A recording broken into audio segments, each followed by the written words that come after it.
বিয়ে বাড়ি থেকে হুট করে কেন মন্দিরে চলে আসলাম? বিয়েটা আবার মন্দিরে হচ্ছে না তো হঠাৎ করে কেন আমি এত নাচানাচি শুরু করে দিলাম?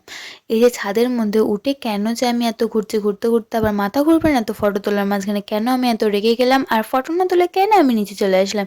সবটা নিয়ে রয়েছে আজকের ভিডিও, তো চলো শুরু করা যাক।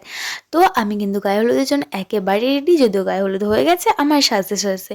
কি করবো বলো, সাজতে তো একটু সময় লাগে আর একটু দেরি হয়ে গেছিলো, কারণ ফটো তোলার জন্য তো দিয়ে গিয়েছিলাম, যেটা তোমরা আগের ভিডিওতে দেখেই নিয়েছো।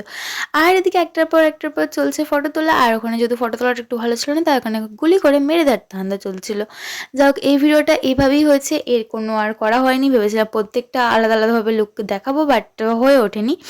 আর এদিকে এটা মাথায় দিয়ে তো আমি এটুকু বুঝলাম যে এটা পড়ার মতন ক্ষমতা এখন আমার হয়ে ওঠেনি, তাই মাথা থেকে খুলে পড়ে যাচ্ছে।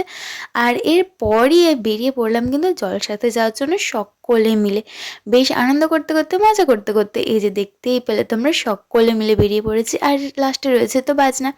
তার মাঝখানে ভাবলাম একটু ভিডিও করে নিই, সামনে ভিডিওটা ভাই করেছিল, আমি ঠিক খেয়াল করিনি আর মনেও ছিল না, তাই এইটুকুনি ভিডিও তো নিজে হাতে ধরে করাই যায়। মামা মাইমা সকলে ছিল, আর এদিকে কিন্তু আমি বড় মাইমা নিয়েছিল মাথায় কুলো। আর সকলে মিলে কিন্তু নাচানাচি আনন্দ কতটা করেছি সেটা সবটাও তোমরা ভিডিওতে দেখতেই পাচ্ছ।